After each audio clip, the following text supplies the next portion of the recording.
बिस्मिल्लाहिर्रहमानिर्रहीम, अस्सलाम वालेकुम, गुड मॉर्निंग। मैं हूं समर अब्बास, आपको अपने चैनल पर खुशामदीद कहूँगा।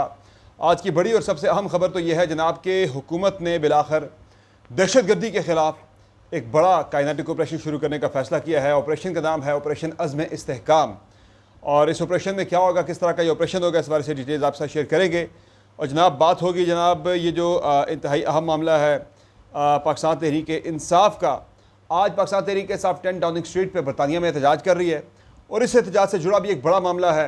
शेर अफजल मरवत की शिरकत का मसला है, उस पर कुछ शिकायत वगैरह भी हुई है। और शेर अफजल मरवत ने कल एक बड़ा सख्त ट्वीट किया है। पहले शरियार अफरीदी ने ये जो है इंडिया दिया कल कौमी असम्बली के अंदर कि वो कौमी असम्बली की रुकनीत छोड़ रहे हैं। तो अब शेर अफजल मरवत भी कौमी असम्बली की रुकनीत छोड़ने के हवाले से उन्होंने एक बड़ा ऐलान किया है वो, और पार्टी के अंदर कुछ लोगों को उन्होंने हिट किया है। मैं उस पर भी डिटेल्स आपसे शेयर करूँगा। पाकिस्तान तहरीक इंसाफ की कोर कमेटी का इजलास आज तलब कर लिया गया है, अहम फैसले होने हैं। फिर सनाउल्लाह मस्ती खेल की रुकनीत कल मुअत्तल कर दी गई थी, उस पर तहरीक इंसाफ बड़ा सख्त प्रोटेस्ट कर रही है। PTI ने एक अपना लाएअमल बना लिया उस हवाले से भी। राना सनाउल्लाह साहब ये कह रहे हैं कि मोहम्मद ज़ुबैर साहब जिन्होंने दावा किया है कि मियां नवाज शरीफ साहब ने जनवरी 2022 में मुलाकात की थी, उस वक्त के army chief general Qamar Javed Bajwa के साथ एक्सटेंशन के एवज इमरान खान की हुकूमत गिराने की डील हुई थी। तो उस पर राना सनाउल्लाह साहब अब ये कह रहे हैं कि मोहम्मद ज़ुबैर साहब तो कभी नवाज शरीफ साहब के करीब रहे ही नहीं, उनके करीबी लोगों में रहे ही नहीं है। वैसे राना साहब भूल गए आपके मोहम्मद ज़ुबैर साहब जो हैं वो तर्जुमान होते थे मियां नवाज शरीफ के और मरीम नवाज़ के, तो करीब नहीं थे तो तर्जुमान कैसे थे फिर। अच्छा, इलेक्शन कमीशन ने एक बड़ा ब्लंडर किया है। इलेक्शन कमीशन ने कल कमीशन ने सुप्रीम कोर्ट ऑफ पाकिस्तान को ये कहा है कि जनाब आप पाकिस्तान तहरीक इंसाफ को मखसूस नशिस्तें ना दें। मखसूस नशिस्तें ना देने का जो इलेक्शन कमीशन ने लिखा है उसके अंदर एक बड़ा ब्लंडर कर दिया इलेक्शन कमीशन ने। वो ब्लंडर क्या मैं आपसे शेयर करूँगा। ये हालत है हमारे इलेक्शन कमीशन है पाकिस्तान का, यानी वो बुग़्ज़ तहरीक इंसाफ में इतना आगे निकल गया है कि मैं बस क्या बताऊँ। बाकी जनाब एक नई पार्टी आ रही है, 6 जुलाई को उसका ऐलान होने वाला है, उस पर बात भी होगी।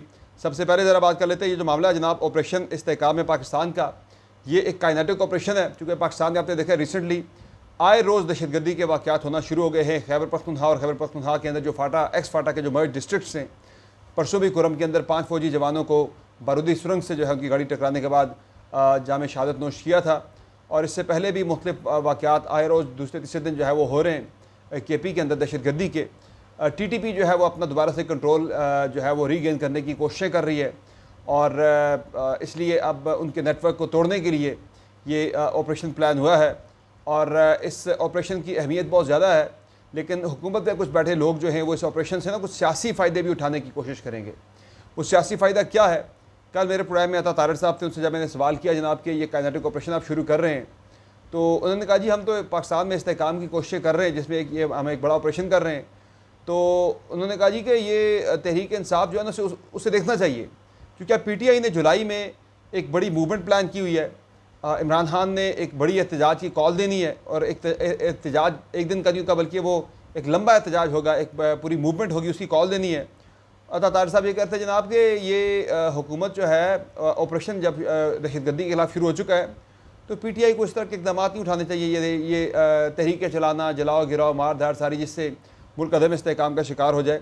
तो हुकूमत जो है वो इस सूरत हाल से शायद कुछ सियासी फ़ायदा उठाने की कोशिश भी करे।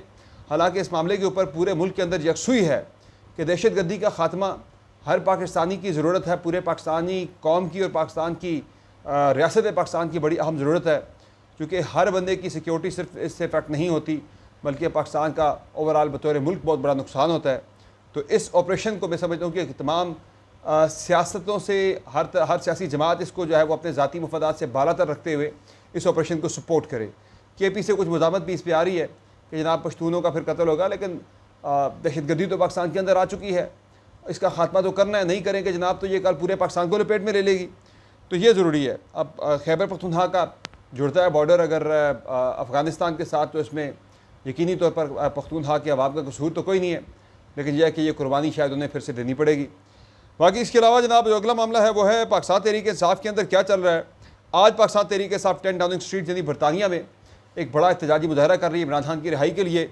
और मैं देख रहा था बड़ी भरपूर तैयारी पाकिस्तान तहरीक इंसाफ ने कर रखी है। प्ले कार्ड्स वगैरह, बैनर्स वगैरह भरपूर तरीके से तैयार कर रखे हैं। कैदी जो पाकिस्तान तहरीक इंसाफ के इमरान खान समेत दीगर जो सियासी पार्टी के लोग जो कैद हैं उन सब की तस्वीर प्ले कार्ड्स पर आवेज़ा हैं और एक भरपूर एहतजाज प्लान किया जा रहा है बरतानिया के अंदर। लेकिन उस एहतजाज से पहले शेर अफजल मरवत जो हैं वो चूँकि बरतानिया में हैं और उनकी शिरकत होनी है इस एहतजाज के अंदर, तो शेर अफजल मरवत ने एक बड़ा सख्त ट्वीट लिखा है वो ये लिखते हैं जनाब के मेरे खिलाफ वो ये कह रहे हैं कि मैंने इस एहतजाज में शिरकत करनी थी, लेकिन मेरी शिरकत के हवाले से भी पाकिस्तान से PTI के कुछ लोगों ने शिकायत की है पाकिस्तान तहरीक इंसाफ बरतानिया की जो क़यादत है उससे, कि भाई इससे आप इस एहतजाज में शरीक ना करें।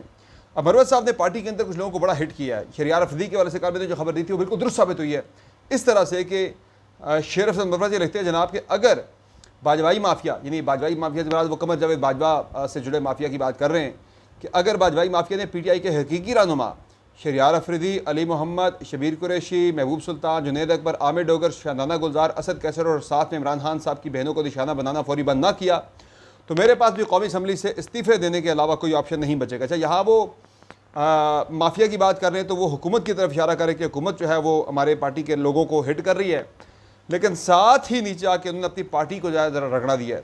बाजवाई माफिया पार्टी को मौरूसियत वाली तबाही की तरफ धकेलने की नाकाम कोशिश में मसरूफ़ है। तो ये किसके ज़रिए कर रहा है? पार्टी के अंदर वो जो इस वक्त पार्टी की जो क़यादत दस्तियाब है उसे वो हिट कर रहे हैं। वैसे तो उनकी टारगेट पे उमर अयूब ज़्यादा रहते हैं मरवत साहब के, जब से उन्होंने शोकाज नोटिस जारी किया था, शोकाज पे भी उन्होंने हिट किया, उमर अयूब को हिट बैक किया है। वो कहते हैं जी कारकुन एहतजाज का ऐलान सुनने के लिए बेताब हैं और ये बाजवाई ग़ुलाम बजाय इसके कि सेनेट में बिके हुए अफराद को लाने में मसरूफ़ हैं। खान की रिहाई करने की कोई कोशिश नहीं हो रही। कारकुनों को इन बदमाशों के घिनौने चेहरों का इल्म होना चाहिए। अब शो का नोटिस हम खुद मांगेंगे। वो ये यकीनी तौर पर उमर अयूब, बैरिस्टर गौहर और जो पाकिस्तान तहरीक इंसाफ की क़यादत है, अली मीन गंडापुर हैं, ये सबको लगता है कि जहाँ पे हिट कर रहे हैं उनसे ये जवाब मांगा जा रहा है। और इस बात पे तो मैं बिल्कुल यहाँ तक एग्री करूँगा शेर अफजल मरवत से कि इमरान खान की रिहाई करने के लिए कोई भी संजीदा कोशिश पार्टी के लेवल पर नहीं हो रही। जो कॉल आती है वो भी जेल से इमरान खान देते हैं। पार्टी जो है वो अपने तौर पर कोई भी चीज़ प्लान नहीं कर सकी अभी तक, ना कोई एग्जीक्यूट कर सकी है बड़ी चीज़, ना पंजाब के अंदर ना पूरे मुल्क के अंदर। अगर इस जारी तसल्लुत को ख़त्म ना किया गया तो खान की ज़िंदगी ख़तरे में होगी, सिर्फ़ और सिर्फ इस बाजवाई टीम की वजह से। वो बाजवाई टीम अपनी पार्टी के अंदर वो हिट कर रहे हैं, लोगों की तरफ इशारा कर रहे हैं। ये कहने की ज़रूरत नहीं कि मैं इस बार खौफनाक हक़ाइक़ के इंकशाफात के साथ खामोशी तोड़ूँगा, यानी वो अपनी खामोशी तोड़ने का इरादा भी रखते हैं और बड़े खौफनाक किस्म के जो हक़ाइक़ हैं वो भी कुछ बड़े इंकशाफात करने जा रहे हैं मरवत साहब। कल लंदन में, यानी आज PTI का एहतजाज है और उन्होंने PTI लंदन की क़यादत से मेरी शिरकत की शिकायत की है। क्या पार्टी आपके वालिद की जायदाद है? जितना आप कर सकते हैं अपने पिठियों को आजमाएं, मेरा वक्त जल्द आने वाला है, शेर अफजल मरवत ने जनाब कहा। ये ट्वीट करके अपनी पार्टी के अंदर जो है उन्होंने एक बड़ी सख्त किस्म की ड्रोन स्ट्राइक की है और इस हद तक मैं उनकी बात से एग्री करता हूँ कि पार्टी के लेवल पे इमरान खान की रिहाई की कोई संजीदा कोशिश मुझे देखने को नहीं मिली। कोर्ट केसेस हैं, वो खान साहब ने खुद तफवीज़ किए हुए। उसके अलावा जो है आउट ऑफ द बॉक्स पे ऐसा सोल्यूशन जो है आउट ऑफ द कोर्ट या अदर देन द कोर्ट, जो एक वाहिद रास्ता भी इमरान खान को नज़र आता है जनाब की एहतजाजी मूवमेंट चला के ये रिहाई हो सकती है उनकी और बाकी सियासी कैदियों की। बाकी और कोई रास्ता नहीं बचा, लेकिन पार्टी में इतनी कैपेबिलिटी या ऐसे कोई फैसले या ऐसी कोई सोच जो है वो नज़र नहीं आ रही। अच्छा, सनाउल्लाह मुस्तखेल ने कल बड़ी नाजेबा ज़ुबान इस्तेमाल की थी कौमी असम्बली के इजलास के अंदर। अब जो बात उनका जो मौक़िफ़ था वो तो वो जो बात करते हो बात तो ठीक कर रहे थे कि भाई हम एक आग और खून का दरिया अबूर करके आए, हम तो किसी के सहारे नहीं पहुँचे। वो सहारे वाली बात पे ना उन्होंने ज़रा एक इंतहाई नाजेबा और काबिल मज़म्मत एक वर्ड इस्तेमाल किया। कौमी असम्बली एक ऐवान है जिसके ऊपर अल्लाह के नाम लिखे हैं, ख़वातीन असम्बली के अंदर बैठी होती है, उनका हया करना चाहिए। तो वो हया सनाउल्लाह मुस्तखेल ने नहीं किया, तो उन्हें जो है असम्बली के रवां इजलास पूरे से जो है आउट कर दिया गया है।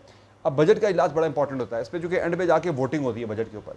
अब वोटिंग में तहरीक इंसाफ के वोट पहले कम है, ऊपर से एक वोट उनका मज़ीद कम कर दिया गया है।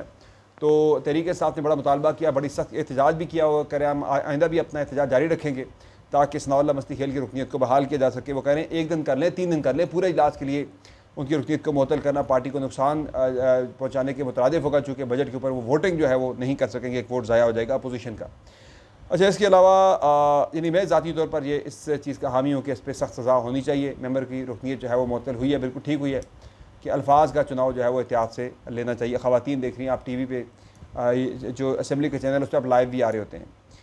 बाकी इसके अलावा जनाब पाकिस्तान तहरीक इंसाफ ने एहतजाज की हिकमत अमली के ऊपर इमरान खान के केसेस के हवाले से और बजट के हवाले से और दीगर जो इमरान खान की कॉल आने वाली है जो उन्हें देनी है बड़े एहतजाज की, जुलाई के पहले हफ्ते में गालिबन ये कॉल आ जाएगी मोस्ट लाइकली, उस पर मुशावरत के लिए आज कोर कमेटी का इजलास 3 बजे खैबर पख्तूनख्वा इस्लामाबाद में तलब कर लिया है।